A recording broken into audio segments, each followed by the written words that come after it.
देश को आजाद कराया। भगत सिंह, सुखदेव, राजगुरु जैसे अनेकों अनेक किसान पुत्रों ने अपनी जान की बाजी लगा करके और यह सपना देखा उन्होंने कि जिस अंग्रेज ने हमारे देश में फूट डाल के और देश की जनता को रोने पे मजबूर रखा, उस अंग्रेज सरकार से मुक्त करा के हिंदुस्तान की जनता को आजादी दिलाएंगे, जहां प्रत्येक व्यक्ति को अपने सपनों को पूरा करने का अधिकार होगा। प्रत्येक व्यक्ति के, प्रत्येक वर्ग के हक की रक्षा की जाएगी।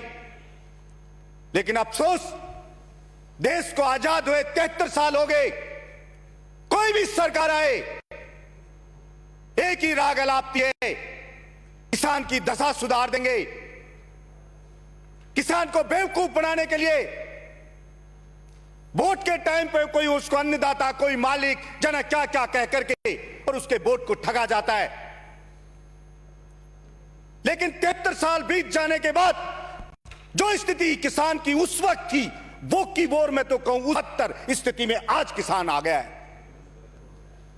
तरक्की हुई, हां हम मानते तरक्की हुई, लेकिन तरक्की हुई अडानी जैसे चालाक लोगों की। जहां कोरोना में पूरा देश जाम था, सब कुछ बंद था, तब भी अडानी की संपत्ति में 50% शेयर में बढ़ोतरी होगी। 1.2 लाख करोड़ रुपए की इनकम कर लेता है अडानी। टोटल गैस लिमिटेड 97% की कमाई कर लेती है। अडानी इंटरप्राइजेज 87% की इनकम में बढ़ोतरी कर लेती है। और वो किसान जो बेचारा पहले कम से कम ये होता था 2 बार साल में फसल काटता था, फसल घर पे डालता था, बच्चों की शादी कर देता था, बच्चों को कपड़े सिला देता था और कम से कम सुख चैन से पड़ा रहता था। आज हालत ये हो गई है कि उसमें कर्जे का बोझ पे बोझ बढ़ता जा रहा है, तनाव बढ़ता जा रहा है, बिजली का बिल बढ़ता जा रहा है, तरह तरह के उस पर टैक्स लगाए जा रहे हैं और वो बेचारा रो रहा है। और भाषण लोकसभा लो और विधानसभा लो, यही होते हैं, ये योजना लाएंगे, वो योजना लाएंगे। मैं ज्यादा कुछ नहीं समझता सभापति महोदय, छोटी सी बात है, अगर नीयत साफ हो सरकार की कि किसान को चाहिए पानी और उसको चाहिए बिजली, वो उसको उपलब्ध करा दे कोई भी सरकार। व्यर्थ पानी नदियों में बह जाता है, बातें होती है नदियों को जोड़ेंगे, पानी पहुंचाएंगे, लेकिन पता नहीं इतना बजट होता है कहां जाता है, उस पर नहीं लगता है। बात करी जाती है किसान के कर्जे को माफ करने की। राजस्थान की बात करूं तो बजट के अंदर लिखा 14,000 करोड़ रुपए कर्जा माफ किया राजस्थान की सरकार ने। पिछली सरकार ने कहा कि हमने 8,000 करोड़ रुपया माफ किया किसान का। सभापति महोदय, बिजली का बिल जो किसान का है पूरे राजस्थान का, वो 2,000 करोड़ समथिंग है। वो पूरा का पूरा माफ कर दे तो 10,000 करोड़ में पूरा 5 साल का बिजली का बिल माफ हो जाता। पिछली सरकार करते ही तो पूरा 5 साल का बिजली का माफ हो जाता, लेकिन वो नहीं करे जाएंगे और 20,000 रुपए डायन छोड़ी जाती है। और ये बिजली वाले भ्रष्ट अधिकारी उस बेचारे को लूट लूट के उसकी चमड़ी को नोच नोच के खा रहे।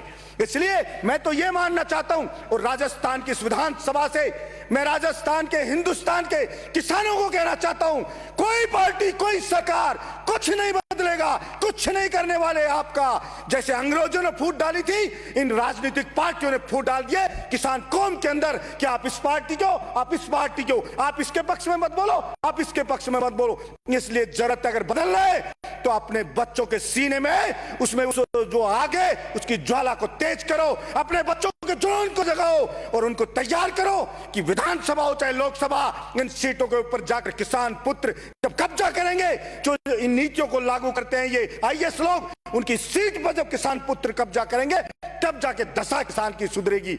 एमएसपी पे बात होती है, एमएसपी पे फसल की खरीदेंगे, कोई फसल नहीं खरीदी जाती। और सभापति महोदय, खरीदी जाती है, कहते हैं पैसा नहीं है। मैंने बहरोड में पकड़ा सभापति महोदय, नेफेड खरीद कर रही है।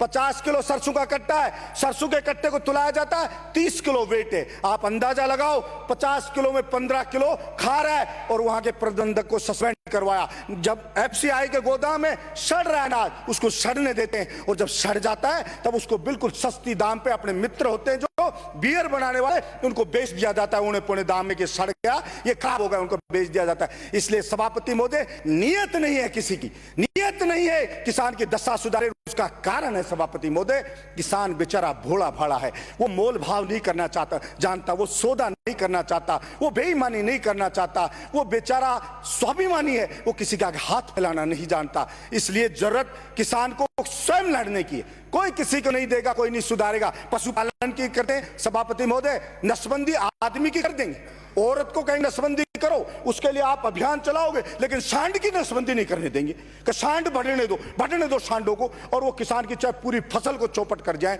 लेकिन उसकी नसबंदी नहीं करोगे।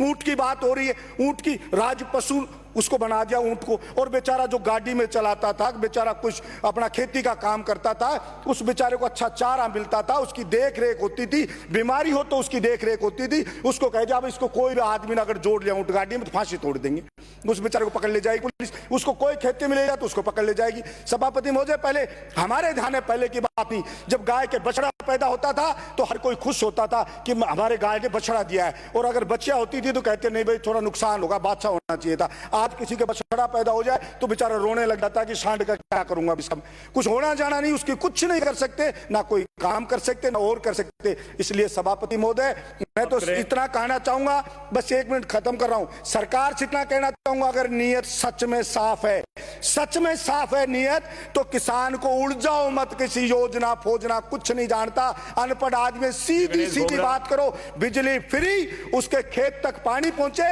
नदियों का जो व्यर्थ पानी बह जाता है उसको उसके खेत तक पहुंचाया जाए, उसको अच्छी किस्म का बीज दिया जाए और उसको खाद दिया जाए, तो निश्चित रूप से होगा, उसकी फसल है एमएसपी पे खरीदा जाए, वही एमएसपी पर जो रेट है उसी पे मार्केट में फसल बिक रही है, लेकिन ब्लैक मार्केट करने वाले वो लोग खा जाते हैं। और आज ऐसी हालत हो रही है सभापति महोदय, जिन्होंने देश को आजाद कराया, जिस भगत सिंह जैसे लोगों ने, आज उनके जो बच्चे हैं वो बेचारे पड़े हैं, कोई देशद्रोही कहता है, कोई किसी को क्या कहता है। अरे सभापति महोदय, ये दिन आएगा कि इतने दिन, आज तक कभी ऐसा आंदोलन देश आजाद हुआ जब आज तक बता दे कोई, इतना सिस्टमेटिक आंदोलन जो 100 दिन चल गया, एक घंटा नहीं हुए, सिस्टमेटिक चल रहा है, सड़क पर पड़े, इसका मतलब वो सिंसियर लोग मांग कर रहे हैं, उनकी गंभीरता से लेना पड़ेगा। यही मैं आपसे कहना चाहता हूं। धन्यवाद सभापति महोदय।